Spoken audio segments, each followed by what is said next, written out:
No makeup. Looking my lovely self. Today is, what's today's date? Today is July 12th. July 12th, 2022.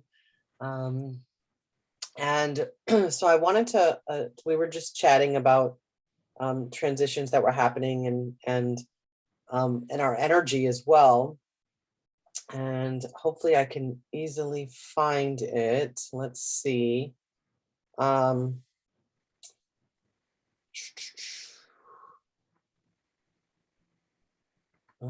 no, I shared it on, let's see.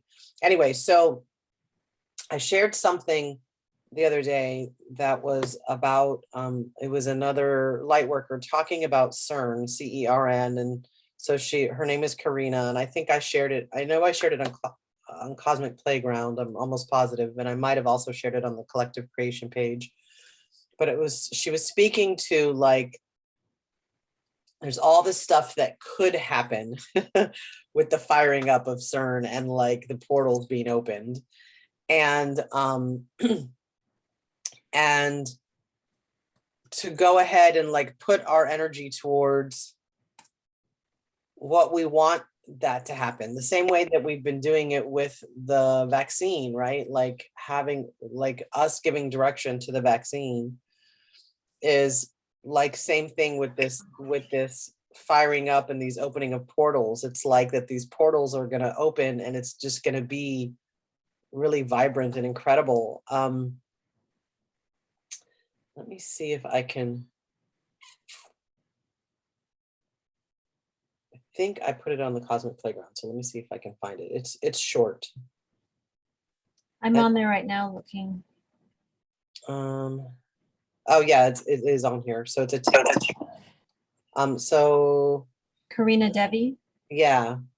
So let me see. I'm actually just gonna see if I can play it. Let me go into so then the other thing is that there's been a lot of fuckery. That's my word for it, right? When I say, like, I don't consent to this fuckery, there's been a lot of fuckery in my world in the last like week or two. And I'm like, dude, I'm keeping the vibe high, but dude, you know, and it's not surprising that that happened right after I came back from the wild emergence, where my energy, like, you know, where my gifts exploded and, you know, and all of that, like where my energy is so incredibly high. Okay, so no, I'm going to pause that. Okay, so let me share my screen. It's brief, and then we'll 11:11. 11:11. Bing, bing, bing, bing. Woohoo! May all unfold with ease, grace, and delight for the highest good and highest timeline of all involved. And so it is, and so it is, and so it is. So it is. Woohoo. Okay. So let me share this, because I think what she had to say was very valuable. So let me. We know that they are turning the Hadron Collider on July 5th, and there's been a lot of speculation about why. And I was curious to know more, so I tapped into the Akashic Records, and here's what I got. So initially, I got a lot of conflicting messages when I asked, like, why are they doing this? What is the intention behind this? There was negative, which there's been a lot of that going around on here. There was positive too. And so then I asked, why are there different intentions? Like, why am I getting so many messages that aren't in alignment with each other? And they said, it takes many people to do this. It takes many people to turn it on. They don't all have the same intention. And we have to remember, there are light workers everywhere. And there are those that feed the dark everywhere. And so I asked, okay, that's interesting. What can we do about it? Essentially, we need to put our intention into it. So anytime that you see something about CERN, or you think about it, or you tune into it, don't play out that vision of them opening some dark portal and awful things happening. Do the opposite. See it happening on July 5th. Imagine it as vividly as you can and see it healing all timelines, all people, all places, all beings. See the highest vision of this planet and humanity that you can imagine, and don't worry about how probable it seems. Like, just go nuts with it. The highest, most idealized version of Earth you can. I have a meditation about this called Welcome to New Earth. It's in the link in my bio. It's on my podcast if you want like a guided process to go through that. But holding a high positive vision of what we want is very important for this day. What I also got is that essentially what they're trying to do is to mimic what happens when we have a Schumann resonance spike or a solar flare or an eclipse or a portal day. One of those thin veil spaces and times where whatever energy we put into it is magnified and amplified. And because not everyone on the team is on board with what they're doing, with what their intention is, it can be flipped. We can influence it by putting our intention into it. So I really encourage you to just put your feelers out into that location on the planet, into that team, imagine them and see that portal opening and see beautiful golden healing and white light coming through it, or whatever colors speak to you, but see healing and positivity coming through and going into it. Awesome. So, so our call last week, that was Shannon and Jennifer and I, was addressing CERN, and we did a lot of sacred service, as it were, around that. So, and that timing was on July 5th when it was being launched. So,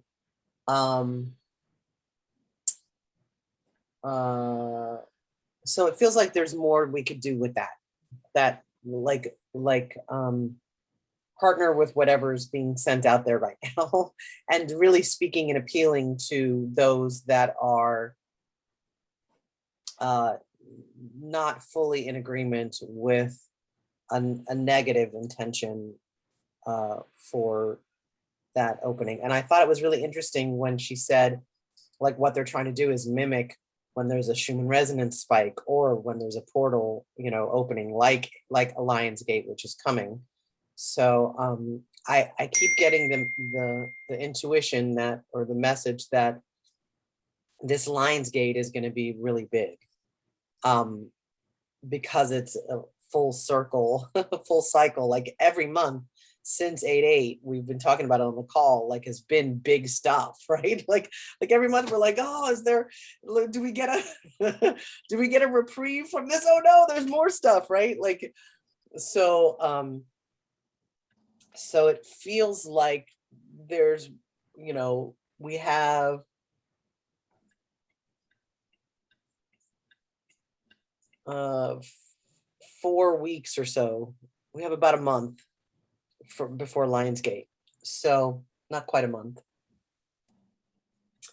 So Lionsgate is actually on the Monday, so maybe we should talk about that as well. But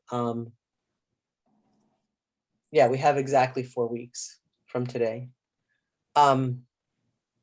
So what do we want to do with those 4 weeks, right? Like, let's start to gear towards that as well. And then the last thing that I'll say about the fuckery that I've been experiencing is that I did a couple Facebook lives, and I spoke to it. I was like, I'm sharing what I've been dealing with, because just to be authentic about it, and a request for support. And I shared everything that has happened, all that Team Dark, as I call them, like all that they've tried to do since Lionsgate last year. And, I'm still standing, like it's, and, earlier this week, it was like, I was really like, I don't know how much more I can handle. Like seriously. It's and the distraction and diversion has been things that demand my time and energy. And it's very 3D, like it has me engaging in 3D energy, and there are consequences if I don't do these things that are being requested or required of me. And so I got from what Karina said, and this came to me after I did my Facebook Lives, that it's like even my sharing what I've been dealing with, and the phrase "I don't consent to the fuckery," by saying I don't consent to the fuckery is giving energy to the fuckery. Right? So I think the focus in the next 4 weeks is more about creating.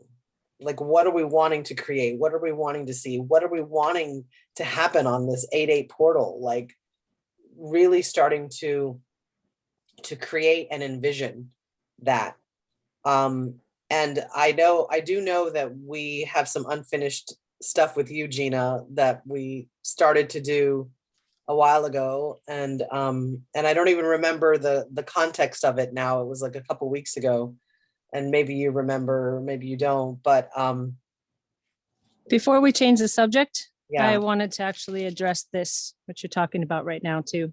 perfect. Yeah. Don't want to cut off Gina and her and what she needs, because we're definitely going to do that. But I didn't want to change the subject yet. So I agree with you. Changing, I was saying that might need to still happen first before we create. Like there's still some clearing to do. It feels like a little bit. 100%. Sorry. No, I agree with you 100%. For me, I know that there's some clearing that needs to be done. Yeah. So you know me, I'm always in the meta. I'm always in the high vibration as best I can. I'm human. I fall just like all of us do. However, the past week has been the most tumultuous week that I've had, not in reality, but in my mind. So I'm like overthinking things. I'm creating things that I shouldn't be creating. I'm constantly evaluating, and it's like this cycle in my mind that keeps looping. And I even had Michael. I sat with Michael, Archangel Michael, because when I go through these things, I need my team. And I worked everything by myself to get out of it. I meditated. I did all kinds of things, and nothing was working. And so I sat with Michael and I asked him, I'm like, okay, I need you to show me the truth of what's going on here. So in other words, I feel something was messing with my mind to make me overanalyze something where there's no issue. So almost like creating an issue where there's no issue. And so Michael sat there and he says, first of all, you're overthinking the things. And I'm like, well, that's kind of obvious. I just told you I can't get out of my head. So we're having this like fun conversation. And the one thing he said is, you need to think about the energies that are coming in right now. And I had completely forgotten about CERN. I don't even give it time or energy. Right. And he reminded me, he said, there are outside sources at play right now. And this is when you need to have the strongest resolve in your mind. This is when you are being tested. Can you keep on track and still be distracted? Can you stop those distractions and stay on task? Right. Because I was in a session and my mind kept going. And I'm like, this is ridiculous. And I even told my client, I said, you know what, we're close enough that I could say that. I said, my mind keeps slipping to something else.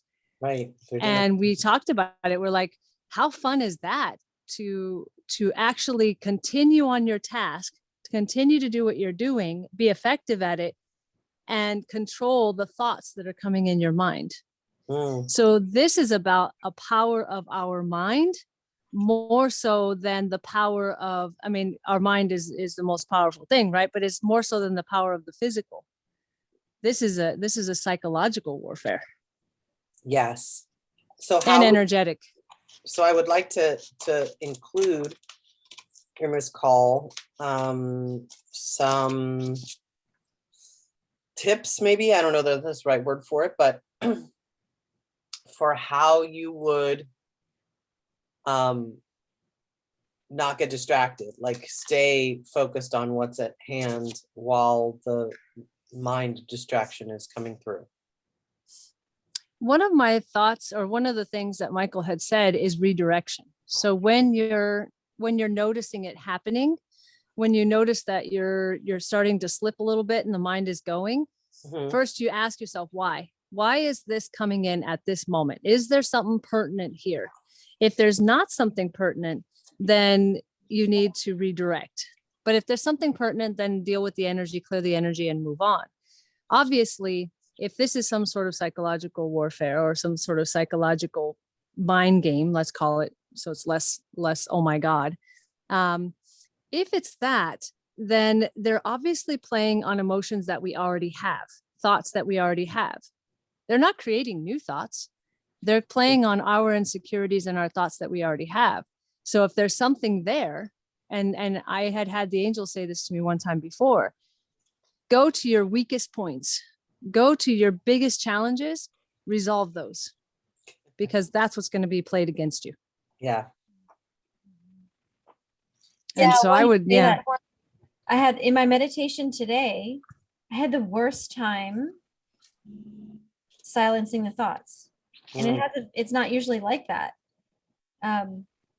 What I did was accepted that there was processing occurring that needed to happen while I was in that flow state. And so I sort of like turned down the volume of that and set it aside, but allowed the processing to continue while I moved forward with my meditation. It's sort of like, it felt like when I run several miles, several times a week, and there's sort of processing that I'm allowing to flow while I'm running. And there are learnings and healings and resolutions and whatnot that come through that. So I just allow it to flow, I really feed it, and then a knowing will come in. I'll go, oh, okay, there's the medicine, there's the lesson in that. There's what I need to take from that, and just allow it to continue to flow. And that's what happened in this meditation today, which is very different from the way my meditations usually go. So, first of all, I would love an example, Shannon, of how you would redirect if you're like, and this feels like this is part of discernment as well, right? Like we're building our discernment muscle. And I was having a conversation yesterday with my soul sister, Christine, and telling her part of what was going on. She said, we have to level up our shields, nutrition and detox. So it's happening all around, like where people are having to, I wanted to say they're being forced, but that's like, I don't like that. But it's like things are showing up that in the 3D that have to be dealt with one way or another. And yes. And then the other thing that just came up when you were just talking, Gina, is one of the things that I teach people that I learned along the way. It was a message that was given to me. I don't remember from where. And I've been speaking about this since probably like 2018 or 2019, maybe even earlier, is rewiring our neural pathways. And here's part of why is that, first of all, when a trigger comes up, when we're triggered by something, when we have a reaction to something, which the only way we have a reaction to something is if it's never something that's happening in the moment. Some past something is getting pushed. So like what you were saying, Shannon, of like those darkest spots, those like weakest points. So when we're triggered, those weakest points are going like, oh, this feels like that. we got to defend, we got to whatever. So so there's two things in rewiring the neural pathways that when I'm triggered, it's a very physical experience for me. Like I get that, like it's like a surge of energy and I'm like, oh, I'm off, right? So how I've started to transform that is I'm like, oh, okay, what's really underneath this? What's really happening? What am I really upset about? What button just got pushed? And so if I distinguish it, then it has me be the observer of it, not at the impact of it.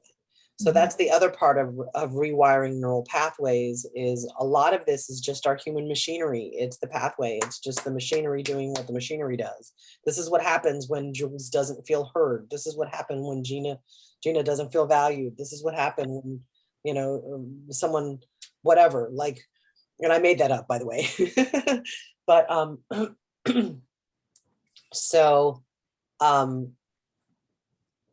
so the tool in that is distinguishing in the moment what really just happened here, what just got pushed, what button just got pushed, and then we can do whatever a process would be to redirect it, as you said, Shannon, or to transmute it, or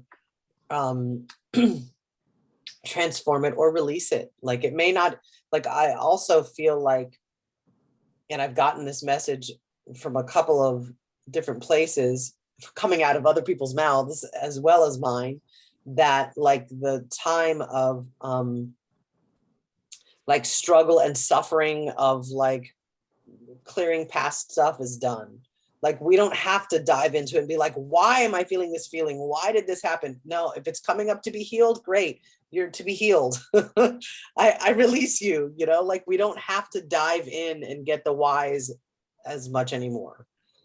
You know, like it's happening faster. The transformation is happening faster. Yeah.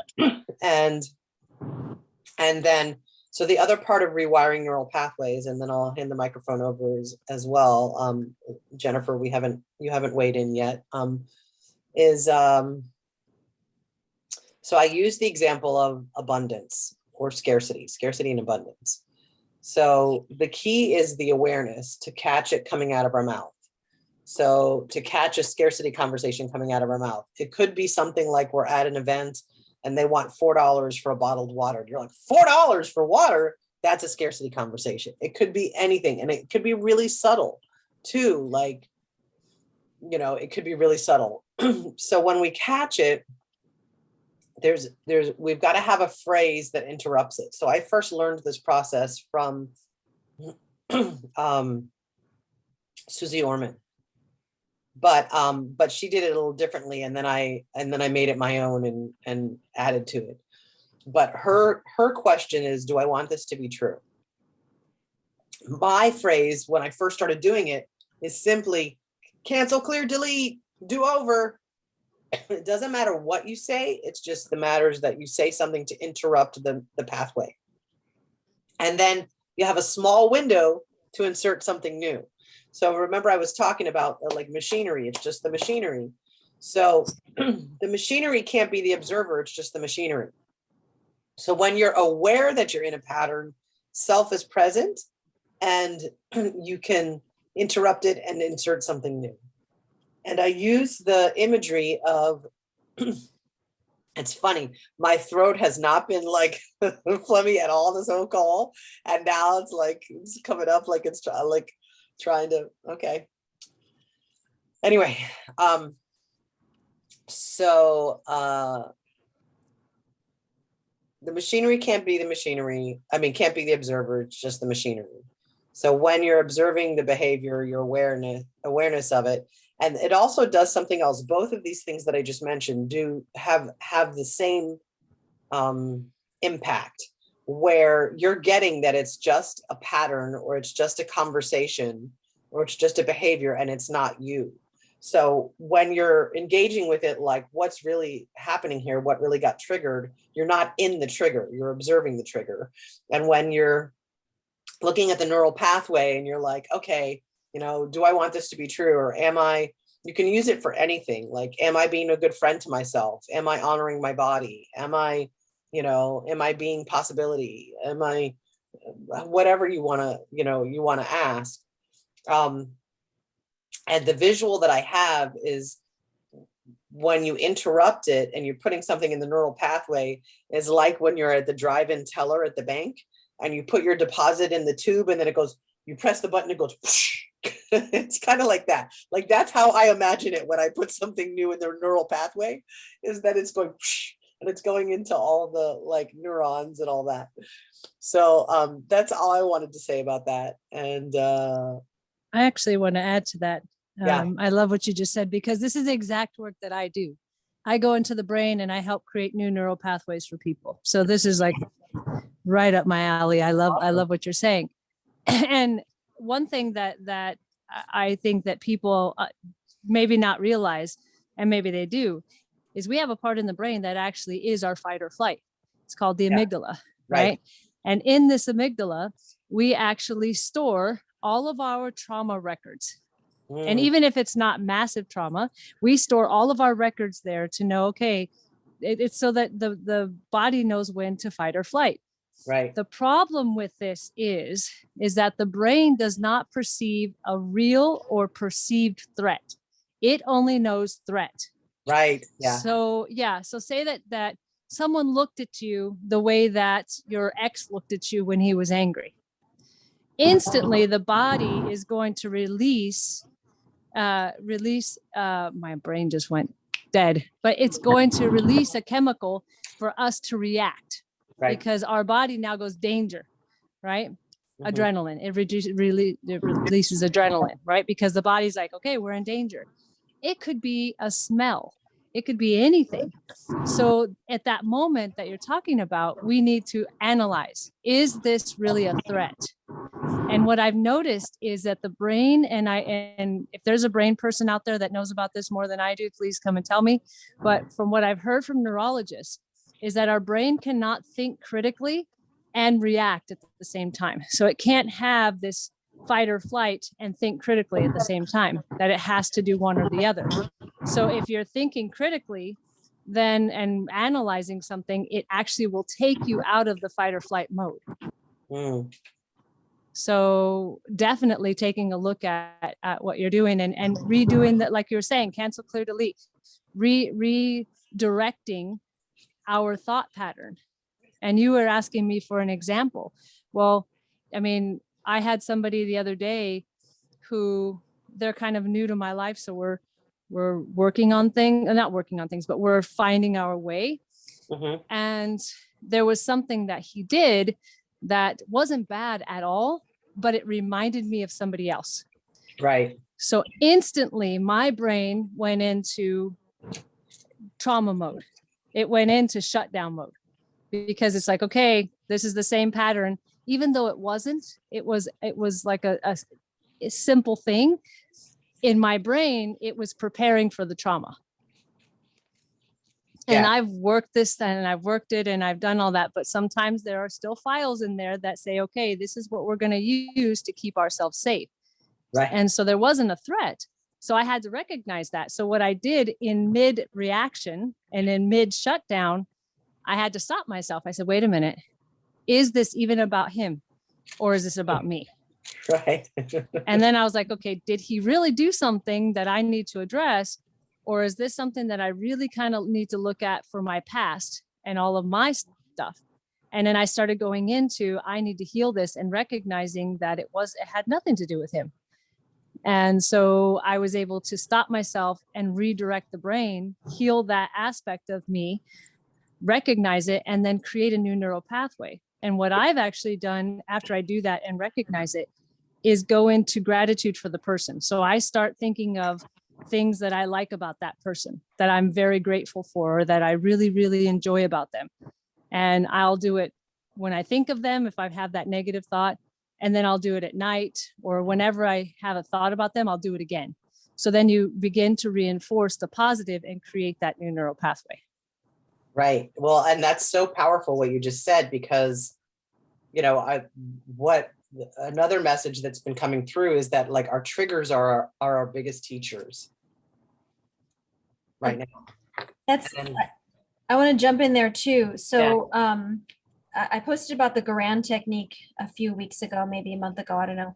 And that's exactly what we do is we go into the emotion, we trigger an emotion. So Shannon, you would think of whatever it was, that trauma that triggered you this time, go into that, allow those emotions to come up, and then say, okay, fear, if fear could talk or whatever it is, what would it say? And then we speak those terms. And Jules, just like you were saying, we break it. We stick the word not in there to break those phrases and delete them out of the subconscious.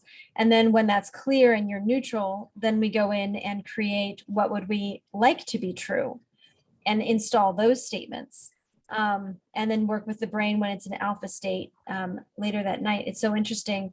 And then what I also do is release any trapped emotions that will support that healing process. And I did this just earlier this week and also last week in something else. I realized, whoo, I'm super triggered. I know my process. I need you to step away. This person that was presenting me with this opportunity for healing, go.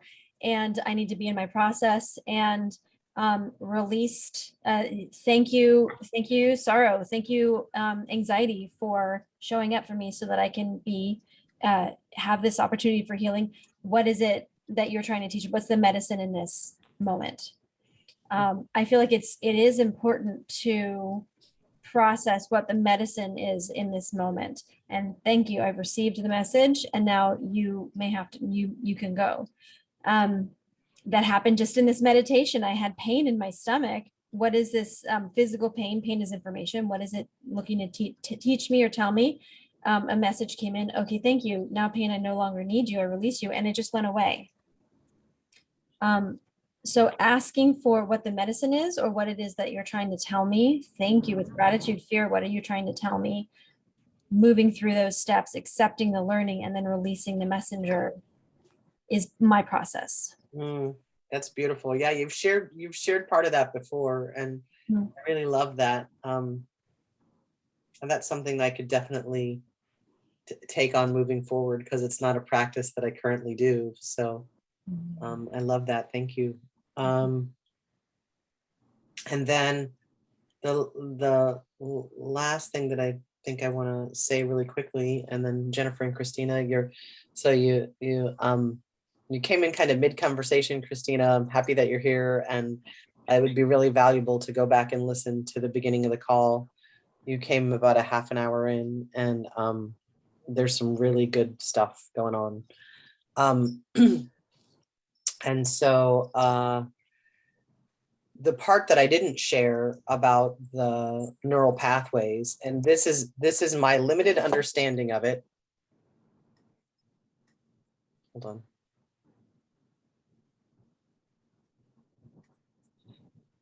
Yes, I'll send it to you through Dropbox, Shannon. You can also share the YouTube on your YouTube as well. But anyway, so so the part I didn't share, which is before the part of talking about how to rewire the neural pathway when it comes up and the awareness of it, is that there's two parts to our brain. There's the amygdala, there's the fight or flight, and this takes nothing from us. This is part of the machinery. It's the automatic. And then there's the cortex, which the cortex is like a rapid fire camera. It's always every moment it's like recording images of these moments. And then, but it also works like the cortex also is a predictor. It predicts the future based on what's already happened in these moments that have been recorded, documented in the cortex. So it's like, I love all of you, and we have such love and affinity between us, right? When I see you, I'm like, oh, Gina's here. Oh, Jennifer's here. Oh, like it's, and Christina's here and Shannon's here. I don't want you to feel left out. And, so that brings that up in me. But if there was something weird between one of us, that also would come up if I see you, like, oh, you know, God, I really need to talk to her about that thing, but it was like, I don't even want to deal with it or whatever. So this is all coming from the cortex. So, and that also takes nothing from us. Like, it's not like we're consciously going like, okay, record this moment in my brain, in my energetic system. So, so then the next step of that would be that, what I was saying of like, of interrupting that pathway, you know, the interrupting the photo stream that the cortex is, and creating a new picture. Okay, so I'm done talking, and I'm tired of hearing myself talk right now. Well, I had an interesting download like this morning, actually, before I got on the call. And it's funny because everything you're touching on, I kind of had touched on in my download. And one of the first things that I'll say is I missed the very beginning of the call, so I'm not really sure 100% what was going on. But one thing that kept popping up was our auras. We needed to pay attention to our auras and cleanse them and make sure they're healthy and strong. And because that is what's in between. Like, we can think all these positive thoughts and do everything, but our aura is what gets mixed up with everything else on the outside. So we have to make sure that our auras are strong and we're clean and, you know, all that kind of good stuff. And second was the cortex issue. I got this really message about how this AI is really interfering with our cortex and our hearts and our solar plexus and the ability to feel. And we need to make sure that we don't always use our cortex and think everything in our head all the time. We have to use the rest of our bodies and pay attention to what we're feeling and what our heart's doing and what our solar plexus is doing. We need to make sure we're eating healthy, because if our guts can't feel those, you know, reactions and responses that are natural and innate, then we're not going to be able to ascend to our higher selves and all these things that I guess go along with that. 100%. Yep. And then I got, what else was it? That the AI, we need to really connect with our feelings again. And because the AI's goal and the evil's goal, whatever you want to call it, is to make it so we cannot attach to our soul families any longer. And that would be, I guess, in our 8th realm. And I guess people that have had, like, you know, unhealthy lifestyles and too much interference with like medical chemicals and vaccines and programming and stuff, they get blocked from being able to ascend to their 8th self, I guess, 8th realm, which is what I heard is where we connect with our excuse me, our ancestors and our soul families. So I don't know if any of that's all true, but that's what I got. So. And interesting that you're coughing now that you're I like know. speaking. And now I'm choking to death. You know? You're not choking to death, but yeah. So that's so much of what you said like really resonates with me. And wait, there was something that you said specifically.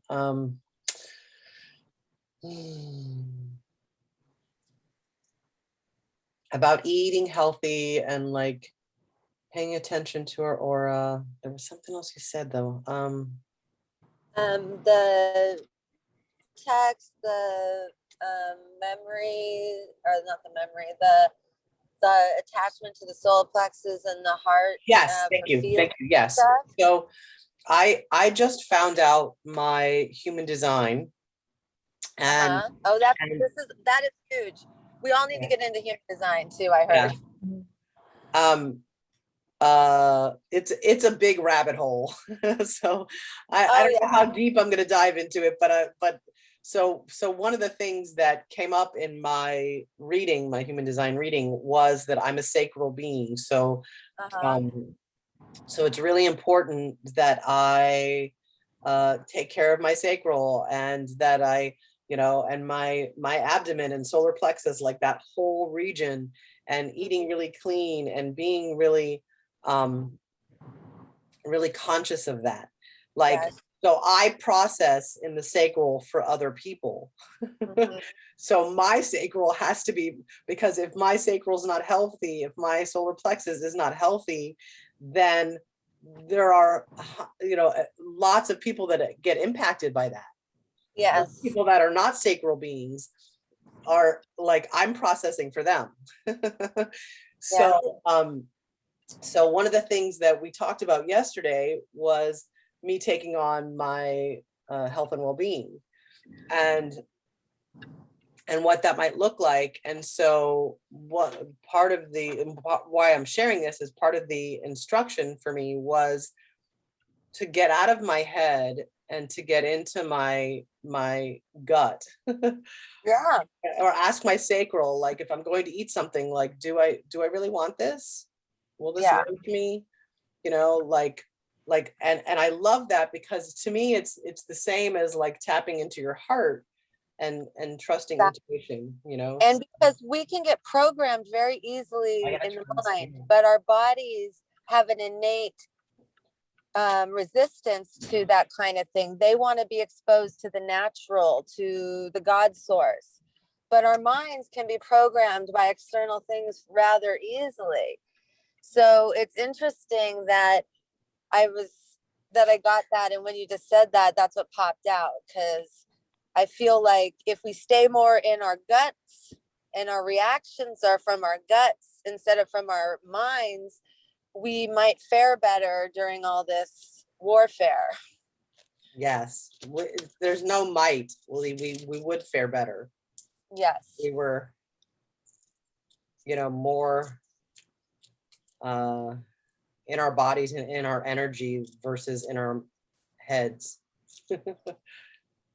So we've got about 10 minutes left to the call. Is there anything anybody feels called to do? Is there anything that you think should happen on this call? Is this more about the conversation? I think it's about the conversation, but you made a good point about us doing or kind of putting our intentions out to the universe for what we would like this opening to be. So maybe in this next 10 minutes, we come to a consensus of what we would like this opening to be. And then all of us as a collective send that energy to the heart of the universe and allow it to push out that heart that we send it to in the matrix. Yeah. What do you think? Well, are you talking about the heart? Not the matrix, the grid. I'm sorry. Grid, yeah. My brain is, like I said, words are sometimes eluding me. The word I matrix, thought that's what you meant, but I was just confirming. I heard that the word matrix means mother Means mother. in some culture. Yeah. Mm. I don't know. I wouldn't want a mother like that. Let me plug you in, darling. Yes, let me just keep you sleeping. Oh, we lost Christina. Okay.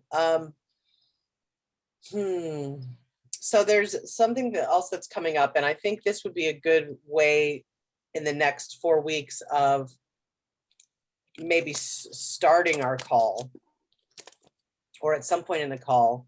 So I do this with another group, and it's something that Kyle Cease created, and it's called Kayego, I think is what it's called. Kylego. And it is speaking from the future. So it is like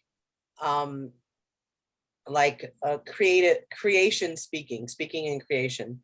So it would go something like, do you remember when we were on that on that call on July 12th, and we were like, and whatever we want to create? Or do Do you remember when we were having that conversation and we were creating like what was going to happen on Lionsgate, and then like it all came to fruition, like this happened and this happened and this happened.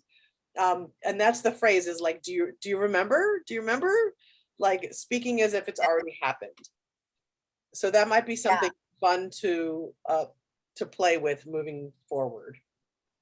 Yeah, that'd be cool. And it can look any way, but that was just my thought. Yes, I So- love that. So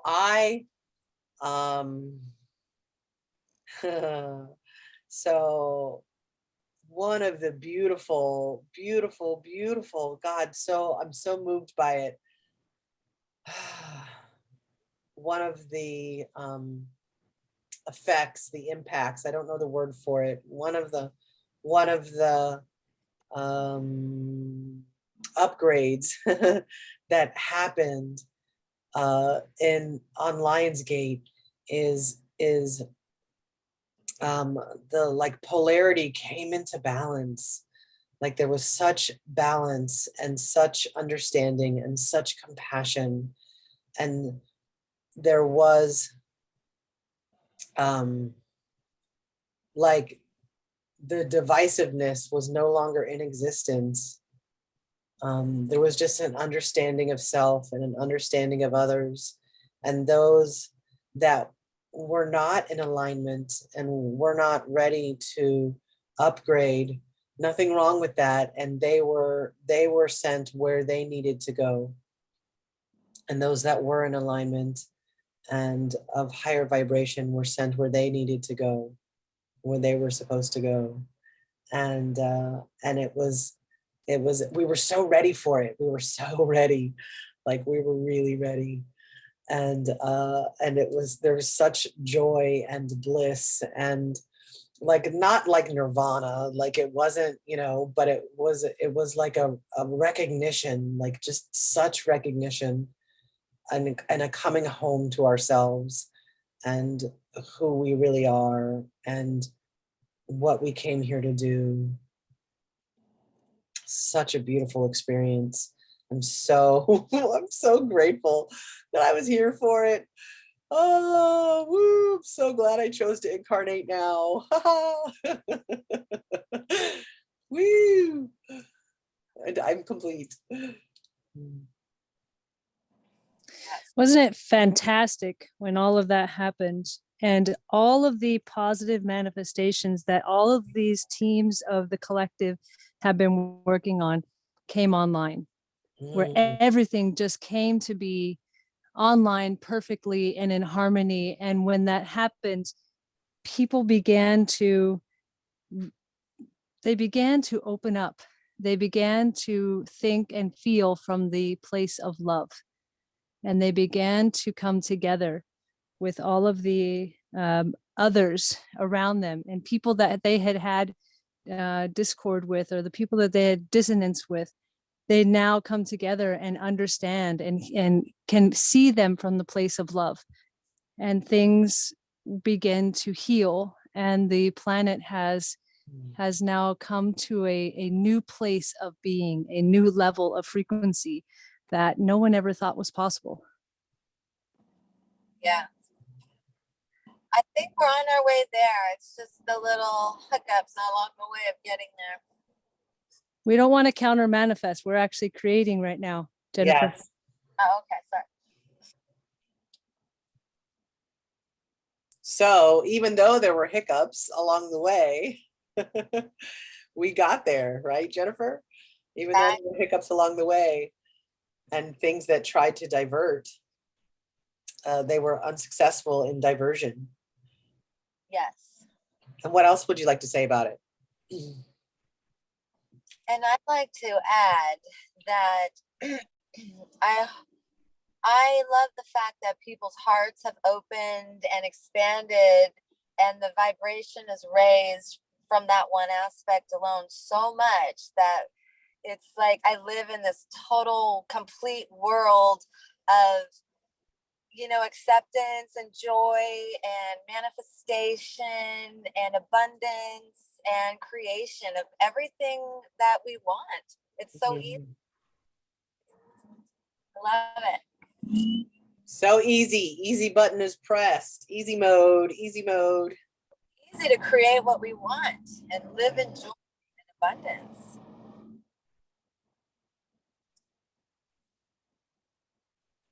Anything else? Are you a complete? I am complete. Thank you. Thank you. All right, Gina, take us home, baby. I'm in gratitude for all of that it's time for so many souls to wake up and come out of their slumber. And I see it all the time in my interactions with people who are awakening to new spiritual depths, untapped spiritual depths, awakening to spirituality in general, in opening to that now. And all the young people that are in their teens and 20s who are already engaging with this work. It's such an amazing and marvelous time to be, as you said, incarnate and be one of those who gets to help usher in and support and supercharge this time. And even those things that may feel like hiccups can be for our highest good if we are able to find the medicine, if we choose to be medicine seekers Yes. in our evolution. It's just perspective, and we get to choose our perspective. Oh, yes. Anything That else? feels neat. Okay, great. So I love the understanding that we are medicine seekers. We are, that's why we came here.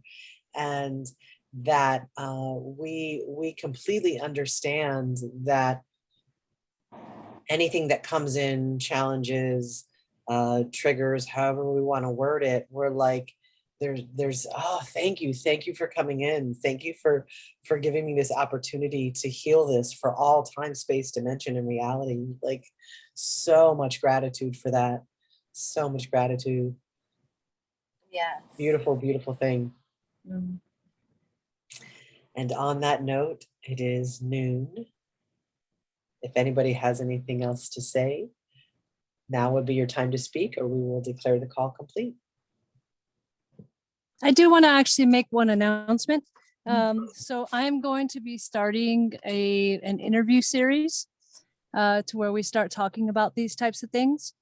And so I would love to put it out to you guys and also to all the light workers, those who are of high frequency, to come in and let's begin the conversations. Let's begin to shift and change the energy of shift the energy of what's happening.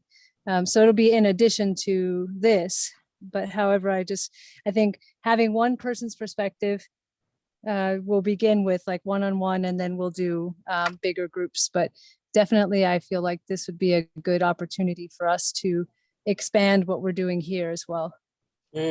Beautiful. Awesome. That's good. Thank you. So I'm going to stop recording, and then I